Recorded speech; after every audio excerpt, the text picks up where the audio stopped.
Pilipinas, at mga taong bayan, sabay-sabay natin kalampagin ang pamahalaan para buwagin ang party list system dito sa Pilipinas. Alam ng Kongreso, Senado at ang Administration Marcos tungkol sa tatlong salot, at anay na party list na nasa Kongreso.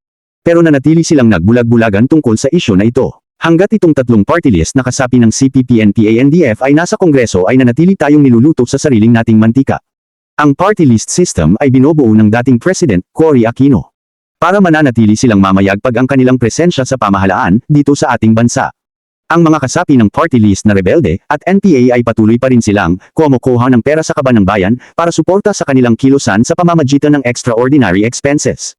Ito ay dagdag pasahod at dagdag gastos sa Pilipinas. Higit sa lahat na natiling classified ang liquidation ng extraordinary expenses. Ito ay maging instrumento ng corruption at pagnanakaw sa kaban ng bayan at maging pasakit at lalong lumulobo ang utang ng bansang Pilipinas. Pero, ang tanong, paano nga ba mabuwag ang party list system sa Pilipinas? Kung suportado naman ni Speaker Martin Romualdez ang kalaban ng bayan at meron naman siyang binubuong party list na Tinggog Party List na kasalukuyang pinamunuan ng kanyang asawa. At sa ngayon ay parang suportado na rin ni President BBM ang mga hakbang at desisyon ng kanyang pinsan na si Speaker Martin Romualdez. At patuloy nakikipag-ugnayan sa kalaban ng bayan. Sa kalaunan tayong mga ordinaryong mamamayan Pilipino ang magiging talo, kawawa, at walang kalaban-laban. Mga mamamayang Pilipino, papayag ba kayo na ginagamit nila ang kanilang mga posisyon sa pamahalaan at kapangyarihan para sa kanilang pansariling interest, at para patahimikin tayong lahat, busalan, bantaan at takutin? Ito ay ating gagawin para sa kinabukasan ng ating mga anak, pamilya, mga apo at sa susunod na darating na henerasyon. Ikaw, anong masasabi mo tungkol dito? Pilipinas, at mga minamahal kong taong bayan, maripo kayong mag-comment sa baba. Ang inyong komento, reaction at suggestions ay lubos namin kinatutuwa.